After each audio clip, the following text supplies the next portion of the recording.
Or As I Live and Breathe. Oh, that's we'll just jump into the video game. You should be hearing audio.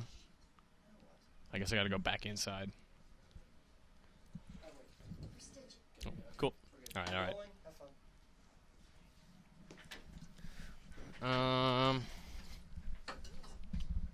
Alright. You want to start from here? Yeah, we'll just go here and then we'll climb inside. Oh, it's already going. Oh, cool. Oh, so it is. Okay. Cool. You want to point? Yeah, sure. I'll walk you in. Yeah. What's up, everybody? Welcome to a Let's Play for The Walking Dead Season 2, Episode 1, All That Remains. I'm one of your hosts, Greg Miller, alongside my Canadian Maple Leaf, Mitch Dyer. Hi, Greg. Hey, Mitch, how are you? I'm doing great. You are playing The Walking Dead. Yes. This is not your first time. You're reviewing the game. Yes. Bring us up to speed what's happening right now. So, Clem's in a bad way. You can Yep. tell she's kind of limping around, holding her arm. She's hurting. We won't spoil why. What happened. Oh, no spoilers except No. for spoiling this one section of the game. Yeah, so we're Gotcha. gonna play through this. We're gonna speak loosely around stuff, Cool. just to kind of whet your appetite for the game. We're sneaking into a home. Clem's in a bad way. She needs to repair herself. So we're gonna go into the house and see if we can find some supplies to help do that. So what do you think of All That Remains? Our first taste here of Season 2. I'm a fan. It took me a couple playthroughs to kind of really feel like I was in love with it. But, my first time through, I talked about this. I thought it was good, not quite great, missing some stuff. But I feel like the stuff it accomplishes with Clementine, like it does such a good job of focusing on her and evolving her character and making her change in such major ways that it kind of makes up for the fact that I don't really know where this is going this season. Mm-hmm. How about you?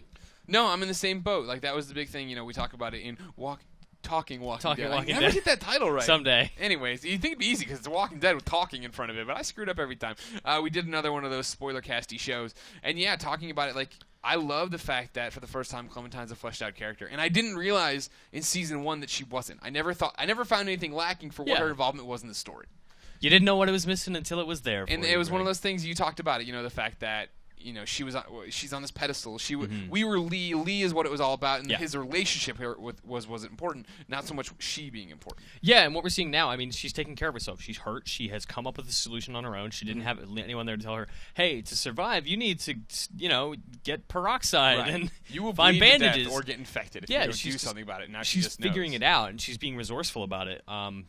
With crime, breaking and entering. Hey, this is if later on there'll be choices here to tell people what you think, and what I went with was I had to do this. Yeah. What I mean? This is totally that that old. You did not help me. Like right now, we're breaking into the home of people who locked us in a shed because they feel like Clementine's a threat. Yeah. Yeah, and it's totally one of the ancient parable there. Of, would you steal bread to save your starving family? Right. Yep. You're in the Walker apocalypse. Everything's gone to hell. You need to get your arm treated. They won't help you. What do? Right. Well, you break into their home and steal their items. I'd probably start murdering people. Okay, those options far. don't. You know what? If I, you gotta do. These people are gonna be jerks. Uh-huh. Not on my watch. Yeah. Greg Miller's gonna get you. Gonna get you good.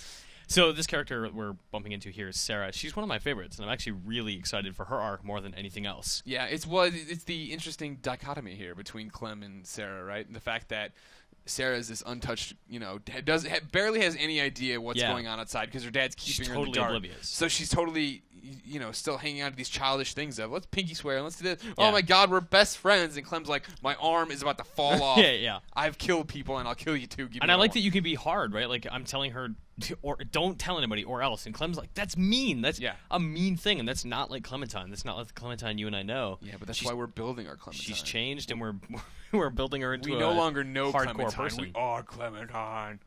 Yeah, in this whole episode, you can make her very threatening, and I kind of wonder how far Telltale will take that in the next few episodes as things get worse, and these relationships start to develop, and some of them start to fall apart, and we see how far Clem is willing to go to do what she needs to do, which is so far just stay alive. Yeah, I mean, the way you're talking about it, right, is a different way than I played about it, right? I went the friend role. And you were being. She's like, you want to be BFFs, compassionate. and I'm like, sure, I will be BFFs. Yeah. Where's the peroxide? You know what I mean? Like, but that might come to bite you later. Sure. Right? I'm gonna break her heart later on. because you promised this girl you were friends. But and again, you pinky swore I know this girl's going to die. She's destined for death. Because she's so. If you're in the Walker else. apocalypse and you haven't been told about walkers, you are done for. This lady is done for. Sorry, ugly Betty, it's over. Oh my God! Right? She is ugly. On Betty. the nose. Wow. Totally a young ugly Betty. On that nose. Oh. Jeez. I can't unsee it now. It's there forever. Sorry, didn't mean to do that. It's cold silence. I'm not oh yeah. to you. Silence is a valid option. Never forget. Not as valid as Bigby in Wolf Among Us. Yeah. They say that it's a valid option. Here, like Lee, you're selling, and that really goes anywhere. Yeah, that's true.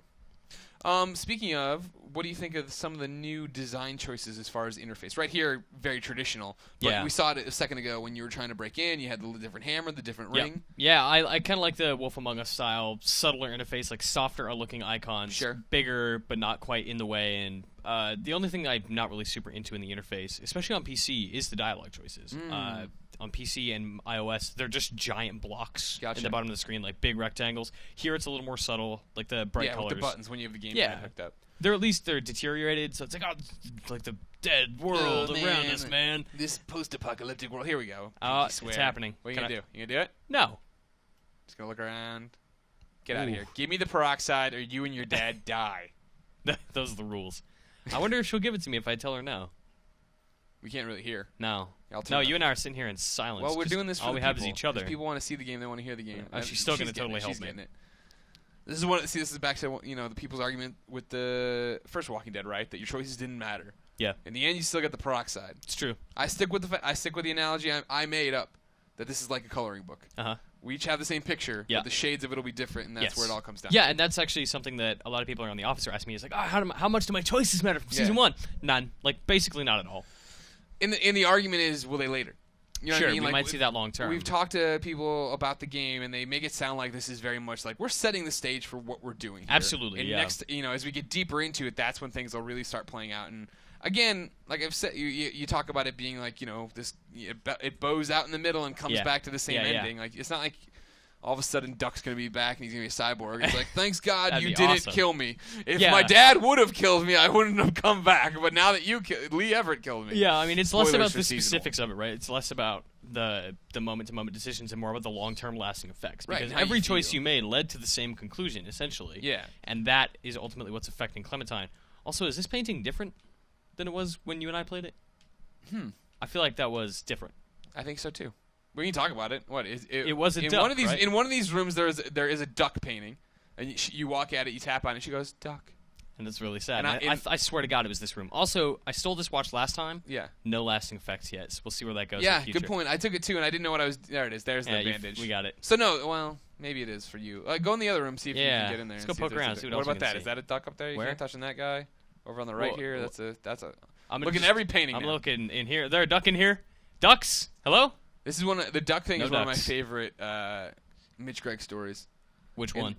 The fact that when you did like, not notice it? Yeah, no. That when I saw it, or when Mitch saw it, and we were talking about it afterwards, he's like, "Oh yeah, that she sees it and she thinks a duck, and she goes duck." And I go, "Oh, when I saw it, I thought it was going to be a duck, goose trophy somewhere in the game," which is probably the worst thing I've ever heard come out of your mouth. I really thought I was going to go to the next room, see another duck, and I would be duck, and then I'd see a goose, and if I click on it would go goose, and it would go bling. You're the worst. I am the worst. You're right, though. Where was the duck painting? Is it downstairs? There's rooms downstairs, too. Sir, I really feel like it was that room.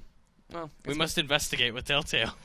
Why'd you take out that duck? Well, I think you're getting ahead of yourself. Her hand looks huge there. It does. Same with her head. Boom! Look at that. That's a mirror. It's got a mirror effect, all right? Yeah. The game could have cheated out and not given you the mirror I appreciate any game that has a mirror in it. Yeah.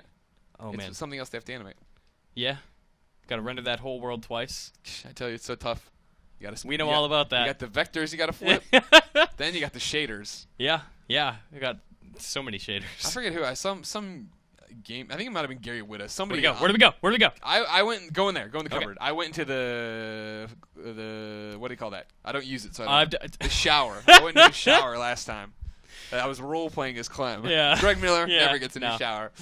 Greg Miller gets Lysol powder tossed right on him. God. Were you going somewhere with the story before we jumped in there? Oh, yeah, Gary Whitta. Yeah. I think it was Gary Whitta. If it wasn't, I apologize. He called out the shredded mini wheat on Twitter the other day. I don't know. Because it was looking at the shredded mini wheat in an ad was looking at itself in a spoon and the reflection wasn't flipped the right way. It sounds like something Gary Whitta would do. And if not, just props to Gary Whitta at Whitta on Twitter. Love that guy. Very good. You think he's coming back for this season? He's consulting, right?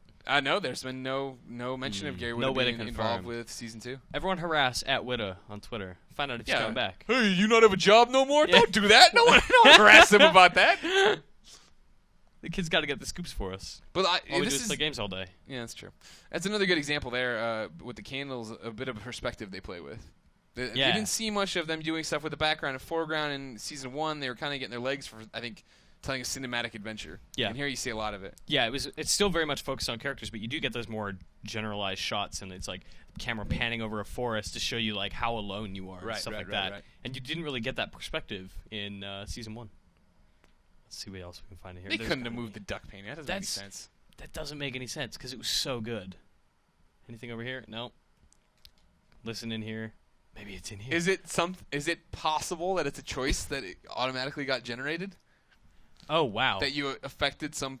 Yeah, you're probably totally right. Yeah. Like 400 days? Was there anything with paintings in 400 days? Maybe how things turned out with Duck. No, because he dies no matter what. Yeah, but you'd be like, what? She hated Duck, and that decision led to these people not hanging a portrait of a duck. What decision led to them buying that particular painting pre-apocalypse? I like the idea that like Duck dies like 2 weeks into the apocalypse, and they're still out like at art galleries, like, oh, that one looks really nice. Yeah. Let's buy. I really like ducks. I don't know why I like that. And we're I'm back. trying to think. There's no duck ever. Yeah, no duck painting. No painting in general ever involved with The Walking Dead. It's true. So this time around, we did not get the juice box. No, I still got to see that. In my playthrough, when I get it tomorrow, I'm going to have to go through it. I totally forgotten to talk to Alvin this time, which is an option you can make, and it gets you bandages that are not made of trash. Yeah, the trash bandages. I didn't even realize that they weren't clean. Like, she just picks them up like, this will do. I'm like, good enough. Yeah. Let's take care of you, little lady. Ugh, such a gnarly wound. Are you going to do this? No, you want to close it off? Oh, fine. Ladies and gentlemen. I don't want to watch this again. This of is course, is The Walking Dead Season 2, Episode 1, All That Remains. We are IGN, Greg and Mitch. Mitch, thank you so much for playing this game. You betcha, buddy. You can read Mitch's full review on IGN. You can catch Talking Walking Dead on IGN. Please see do. what we think of the whole thing. And then you can bet your bottom dollar and Clementine hat that you can keep coming back to IGN for everything Walking Dead. Ow, my arm.